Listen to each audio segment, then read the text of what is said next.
ವಿವೇಕಾನಂದ ವಿದ್ಯಾವರ್ಧಕ ಸಂಘ ಪ್ರವರ್ತಿತ ರೇಡಿಯೋ ಪಾಂಚಜನ್ಯ ಸಮುದಾಯ ಬಾನುಲಿ ಕೇಂದ್ರ ಪುತ್ತೂರು.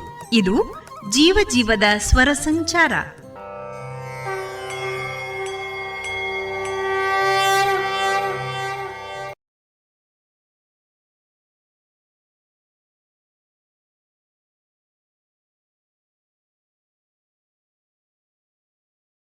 ವಿವೇಕಾನಂದ ಸ್ನಾತಕೋತ್ತರ ವಾಣಿಜ್ಯ ವಿಭಾಗದ ವಿದ್ಯಾರ್ಥಿಗಳಿಂದ ವಿವೇಕ ಚೇತನ ವೈವಿಧ್ಯಮಯ ಕಾರ್ಯಕ್ರಮಗಳನ್ನು ಕೇಳೋಣ. ಈ ಕಾರ್ಯಕ್ರಮದ ಸಂಯೋಜನೆ ಡಾಕ್ಟರ್ ವಿಜಯ ಸರಸ್ವತಿ. ಜೀವ ನಮ್ಮ ಮಾತನ್ನು ಕೇಳುವುದಿಲ್ಲ, ಯಾವಾಗ ಬೇಕಾದರೂ ಹೋಗಬಹುದು. ಜೀವನ ನಮ್ಮ ಮಾತನ್ನು ಕೇಳುತ್ತದೆ, ಹೇಗೆ ಬೇಕಾದರೂ ರೂಪಿಸಿಕೊಳ್ಳಬಹುದು. ಎಲ್ಲರಿಗೂ ವಿವೇಕ ಜಯಂತಿಯ ಹಾರ್ದಿಕ ಶುಭಾಶಯಗಳು. ವಿವೇಕಾನಂದ ಸ್ನಾತಕೋತ್ತರ ವಾಣಿಜ್ಯ ವಿಭಾಗದ ವಿದ್ಯಾರ್ಥಿಗಳಿಂದ ವಿವೇಕ ಚೇತನ ಎಂಬ ಕಾರ್ಯಕ್ರಮವನ್ನು ನೀಡುತ್ತಿದ್ದೇವೆ.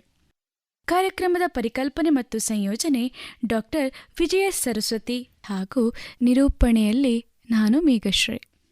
ಮೊದಲಿಗೆ ದೇಶಭಕ್ತಿ ಗೀತೆ ಸ್ವಪ್ನ ಇವರಿಂದ. ಸಾವಿರದಳ ಕಮಲಿನಿ ವೋ ಭಾರತಿ, ತಾಯಿ ನಿನಗೆ ದೋ ಜೀವಧಾರತಿ. ಸಾವಿರದಳ ಕಮಲಿನಿ ವೋ ಭಾರತಿ, ಆ ಆ ಆ ನೂರು ನುಡಿಗಳಿಂದ ಕಂದರನ್ನು ಕರೆವ ಹಾಗಿದೆ, ಹಲವು ರೀತಿ ಹಾಡಿ ಹಾಲ ನೂಡಿ ಪೊರೆವ ಶಾರದೆ. ನೂರು ನುಡಿಗಳಿಂದ ಕಂದರನ್ನು ಕರೆವ ಹಾಗಿದೆ, ಹಲವು ರೀತಿ ಹಾಡಿ ಹಾಲ ನೂಡಿ ಪೊರೆವ ಶಾರದೆ. ಕೈಯ ಹಿಡಿದು ಅಡಿಯ ನಿಡಿಸಿ ಮುನ್ನಡೆಸುವ ದಾರಿಣಿ, ಆ ಕೈಯ ಹಿಡಿದು ಅಡಿಯ ನಿಡಿಸಿ ಮುನ್ನಡೆಸುವ ದಾರಿಣಿ. ತೊದಲ ನುಡಿಸಿ ಕೇಳಿ ಹರ್ಷ ತಾಳಿನಲಿವ ತಾರಿಣಿ. ಸಾವಿರದಳ ಕಮಲಿನಿ ವೋ ಭಾರತಿ, ತಾಯಿ ನಿನಗೆ ದೋ ಜೀವಧಾರತಿ. ಸಾವಿರದಳ ಕಮಲಿನಿ ವೋ ಭಾರತಿ, ಆ ಆ ಆ ತಪ್ಪಿದಾಗ ಮಕ್ಕಳು ರಣಚಂಡಿಯಾಗಿ ಖಂಡಿಸಿ, ಮತ್ತೆ ಕರೆದು ಲಲ್ಲೆಗರೆದು ಕಣ್ಣನೊರೆಸಿ ಮುದ್ದಿಸಿ. ತಪ್ಪಿದಾಗ ಮಕ್ಕಳು ರಣಚಂಡಿಯಾಗಿ ಖಂಡಿಸಿ, ಮತ್ತೆ ಕರೆದು ಲಲ್ಲೆಗರೆದು ಕಣ್ಣನೊರೆಸಿ ಮುದ್ದಿಸಿ. ನಮ್ಮ ಸೋದರತ್ವವನ್ನು ನಮಗೆ ಮನನಗೊಳಿಸುತ್ತ, ಆ ನಮ್ಮ ಸೋದರತ್ವವನ್ನು ನಮಗೆ ಮನನಗೊಳಿಸುತ್ತ. ಮನೆಯ ನಿಲ್ಲಿ ನಮ್ಮ ತಾಯಿ ನಮ್ಮನೆಲ್ಲ ಒಲಿಸುತ್ತಾ. ಸಾವಿರದಳ ಕಮಲಿನಿ ವೋ ಭಾರತಿ, ತಾಯಿ ನಿನಗೆ ದೋ ಜೀವಧಾರತಿ. ಸಾವಿರದಳ ಕಮಲಿನಿ ವೋ ಭಾರತಿ, ಆ ಆ ಆ ಹಲವು ತಾರೆಯಿಂದ ಒಂದು ಬೆಳಕ ಸೂರೆ ಮಾಡಿದವಳೆ, ಹಲವು ತಾರೆಯಿಂದ ಒಂದು ವರ್ಷ ಗೀತೆ ಹಾಡಿದವಳೆ. ತೆಕ್ಕೆ ಬಿಗಿದು ತಾಯೇ,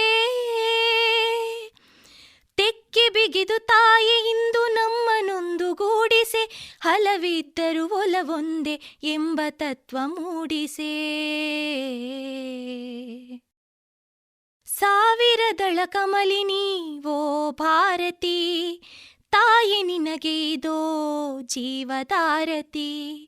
ಸಾವಿರದಳ ಕಮಲಿನಿ ವೋ ಭಾರತಿ, ತಾಯಿ ನಿನಗೆ ದೋ ಜೀವಧಾರತಿ. ಸಾವಿರದಳ ಕಮಲಿನಿ ವೋ ಭಾರತಿ, ಆ ಆ ಆ ಇದೀಗ ಸ್ವಾಮಿ ವಿವೇಕಾನಂದರ ಜೀವನ ಚರಿತ್ರೆಯನ್ನು ತಿಳಿಸಿಕೊಡಲಿದ್ದಾರೆ ನಾಗವೇಣಿ ಇವರು. ಏಳಿ ಎದ್ದೇಳಿ ಗುರಿ ಮುಟ್ಟುವ ತನಕ ನಿಲ್ಲದಿರಿ ಎಂಬ ಕರೆಯ ಮೂಲಕ ಯುವ ಜನತೆಯನ್ನು ಜಾಗೃತಗೊಳಿಸಿದ ಯುವಜನ ಪ್ರೇರಕ ನವ ಚೈತನ್ಯದ ಚಿಲುಮೆ ಸ್ವಾಮಿ ವಿವೇಕಾನಂದರ ಜನ್ಮದಿನವಿಂದು. 1863 ಜನವರಿ 12 ಇತಿಹಾಸ ಎಂದೂ ಮರೆಯದ ದಿನ. ಭಾರತ ಮಾತೆಯ ಹೆಮ್ಮೆಯ ಪುತ್ರ ವೀರ ಸನ್ಯಾಸಿ ಸ್ವಾಮಿ ವಿವೇಕಾನಂದರ ಜನ್ಮದಿನವದು. ಪಶ್ಚಿಮ ಬಂಗಾಳದ ಕೋಲ್ಕತ್ತಾದಲ್ಲಿ ಭುವನೇಶ್ವರಿ ದೇವಿ ಮತ್ತು ವಿಶ್ವನಾಥ ದತ್ತ ದಂಪತಿಗಳಿಗೆ ಮಗನಾಗಿ ಜನಿಸಿ ನರೇಂದ್ರನಾಥ ದತ್ತ ಎಂಬ ಹೆಸರಿನಿಂದ ಕರೆಯಲ್ಪಟ್ಟರು. ಬಾಲ್ಯದಲ್ಲಿ ಬಹಳ ತುಂಟನಾಗಿದ್ದ ನರೇಂದ್ರ ಶಾಸನವಾಕ್ಯ ಪ್ರಯೋಗಕ್ಕೆ ಭಯ ಪ್ರದರ್ಶನಕ್ಕೆ ಮಣಿಯುತ್ತಿರಲಿಲ್ಲ. ಶಿವ ಶಿವ ಎಂದು ಹೇಳಿ ತಲೆಯ ಮೇಲೆ ನೀರನ್ನು ಚುಮುಕಿಸಿದರೆ ಮಾತ್ರ ಮಂತ್ರಮುಗ್ಧನಾದವರಂತೆ ತಟಸ್ಥನಾಗಿ ಬಿಡುತ್ತಿದ್ದನಂತೆ. ತಂದೆಯ ಆದರ್ಶಗಳ ಜೊತೆ ತಾಯಿಯ ಧರ್ಮ, ಆಚಾರ ವಿಚಾರ, ದೇವರ ಮೇಲಿನ ಭಕ್ತಿ ನರೇಂದ್ರನ ಮೇಲೆ ಪ್ರಭಾವ ಬೀರುತ್ತಿತ್ತು. ನರೇಂದ್ರನೇನು ಹುಟ್ಟು ಸನ್ಯಾಸಿಯಲ್ಲ. ಬಾಲ್ಯದಿಂದಲೂ ದೇವರ ವಿಷಯದಲ್ಲಿ ಕುತೂಹಲನಾಗಿದ್ದ ನರೇಂದ್ರ ದತ್ತರು, ದೇವರು ಇದ್ದಾನೆಯೇ, ಅವನಿದ್ದಲ್ಲಿ ಯಾವ ರೀತಿ ಇದ್ದಾನೆ, ನಮಗೇಕೆ ಕಾಣುವುದಿಲ್ಲ ಇತ್ಯಾದಿ ಪ್ರಶ್ನೆಗಳನ್ನು ಕೇಳುತ್ತಾ ತಂದೆ ತಾಯಿ ಗುರುಗಳನ್ನು ಗೊಂದಲಕ್ಕೆ ಸಿಲುಕಿಸುತ್ತಿದ್ದರು.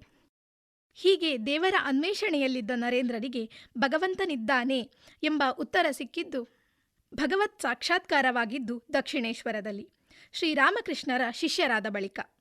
ನರೇಂದ್ರರು ವಿವೇಕಾನಂದರಾದದ್ದು ಗುರುಗಳಾದ ರಾಮಕೃಷ್ಣ ಪರಮಹಂಸರಿಂದ. ರಾಮಕೃಷ್ಣರ ಪರಮ ಶಿಷ್ಯ ವಿವೇಕಾನಂದರು ಗುರುಗಳ ಬಳಿ ಸನ್ಯಾಸ ಸ್ವೀಕರಿಸಿ ದೇಶ ಪರ್ಯಟನೆ ಮಾಡಿದರು. 1892ರಲ್ಲಿ ಕನ್ಯಾಕುಮಾರಿಗೆ ಬಂದು ಕೊರೆಯುವ ಚಳಿಯಲ್ಲಿ ಸಮುದ್ರದಲ್ಲಿ ಈಜಿ ಕನ್ಯಾಕುಮಾರಿಯ ಬೆಟ್ಟದ ಮೇಲೆ ಶಿಲೆಯಂತೆ ನಿಂತು ಅಖಂಡ ಭಾರತದ ಏಳಿಗೆಗಾಗಿ ಸಂಕಲ್ಪ ತೊಟ್ಟರು. ವಿವೇಕಾನಂದರು ವಿಶ್ವದ ಗಮನ ಸೆಳೆದಿದ್ದು ಕೇವಲ 7 ವರ್ಷಗಳ ಅವಧಿಯಲ್ಲಿ. 1893ರ ಸೆಪ್ಟೆಂಬರ್ 11ರಂದು ಸೋಮವಾರ ಚಿಕಾಗೋ ನಗರದಲ್ಲಿ ನಡೆದ ಸರ್ವಧರ್ಮ ಸಮ್ಮೇಳನದಲ್ಲಿ ಅಮೆರಿಕಾದ ನನ್ನ ಸಹೋದರ ಸಹೋದರಿಯರೇ ಎಂದು ಆರಂಭಿಸಿದ ಕೆಲವೇ ನಿಮಿಷಗಳ ಭಾಷಣ ಅವರನ್ನು ಯುಗಪುರುಷನನ್ನಾಗಿ ಮಾಡಿತು. ಭಾರತದ ಸನಾತನ ಧರ್ಮದ ಹಿರಿಮೆ ವಿಶ್ವಕ್ಕೆ ತಿಳಿಯಿತು. ಭಾರತದ ಮೇಲೆ ಇಡೀ ವಿಶ್ವ ಸಮುದಾಯಕ್ಕಿದ್ದ ತಪ್ಪು ಕಲ್ಪನೆಗಳನ್ನು ದೂರ ಮಾಡಿತು. ಇಡೀ ವಿಶ್ವವೇ ಭಾರತದತ್ತ ಗೌರವದಿಂದ ನೋಡುವಂತೆ ಮಾಡಿತು. ವಿಶ್ವಧರ್ಮ ಸಮ್ಮೇಳನದಲ್ಲಿ ಪಾಲ್ಗೊಂಡ ಬಳಿಕ ಅಮೆರಿಕ, ಇಂಗ್ಲೆಂಡ್, ಯುರೋಪ್ ಹೀಗೆ ಅವರು ಮಾಡಿದ ಭಾಷಣ, ಬರೆದ ಪತ್ರಗಳು, ನಡೆಸಿದ ಚರ್ಚೆ ಇಂದಿಗೂ ಆಕರ ಗ್ರಂಥಗಳಾಗಿವೆ. ಭಾರತದ ಬಗ್ಗೆ ಇಡೀ ವಿಶ್ವಕ್ಕೆ ಗೌರವ ಮೂಡಿಸಿದ ಆ ಮಹಾನ್ ಚೇತನವನ್ನು ಸ್ಮರಿಸುವುದು ನಮ್ಮ ಕರ್ತವ್ಯವೇ ಅಲ್ಲವೇ? ಹೀಗಾಗಿಯೇ ಅವರನ್ನು ಯುಗಾಚಾರ್ಯ ಎಂದು ಗುರುತಿಸಿದ್ದು.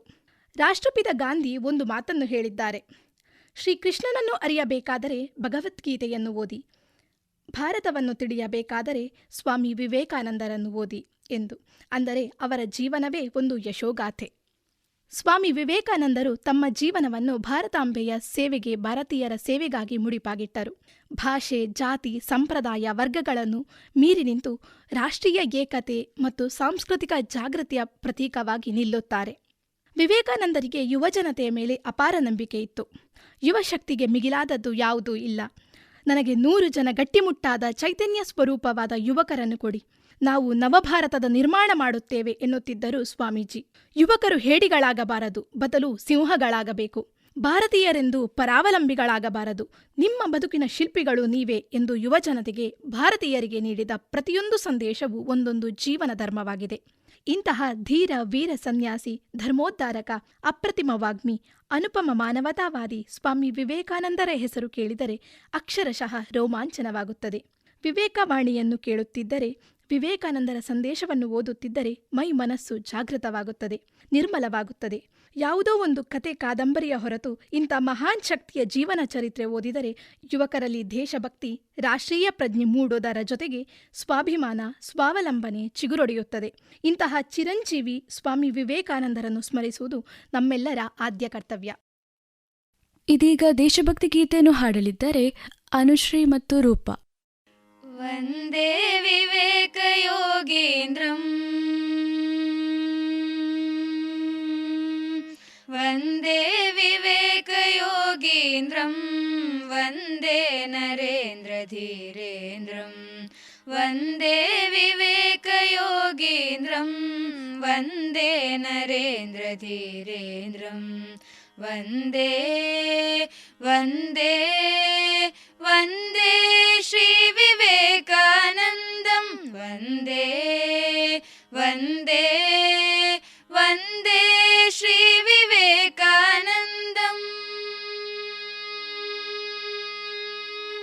हिमालये वा कन्यायां तपोवने वा नदीतटे हिमालये वा कन्यायां तपोवने वा नदीतटे समुद्रमध्ये श्रीपादेव ध्येया भारतमातैव नान्या मूर्तिर्नान्यो मन्त्रो वन्दे भारतमातरं त्वं नमामो धीरभगीरथ वंशभूषणमनुत्तरं वन्दे वन्दे वन्दे श्रीविवेकानन्दं वन्दे वन्दे वन्दे श्रीविवेकानन्दं वन्दे श्रीविवेकानन्दं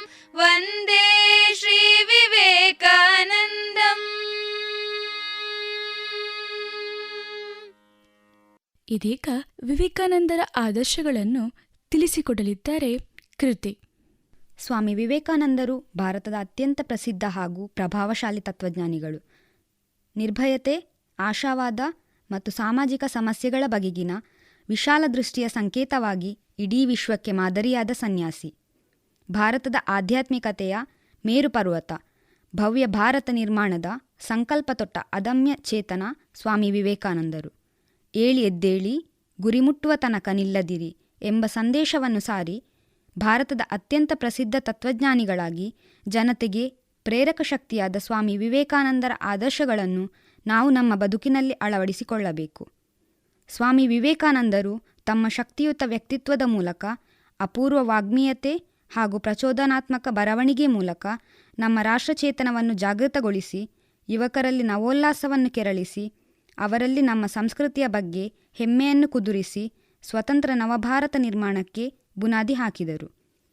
ವೀರ ಸನ್ಯಾಸಿ ಸ್ವಾಮಿ ವಿವೇಕಾನಂದರ ಶಕ್ತಿಪೂರ್ಣವಾದ ಪ್ರೇರಕ ನುಡಿಗಳು ಯುವಕರ ಮನಸ್ಸಿನಲ್ಲಿ ಆತ್ಮವಿಶ್ವಾಸ, ಸ್ಫೂರ್ತಿ, ಧೈರ್ಯ ಹಾಗೂ ಸಾಹಸಗಳನ್ನು ಬಿತ್ತಿ ಜೀವನದಲ್ಲಿ ಬರುವ ಸಮಸ್ಯೆಗಳನ್ನು ಎದುರಿಸಿ ಮುನ್ನುಗ್ಗುವಂತೆ ಮಾಡಬಲ್ಲವು.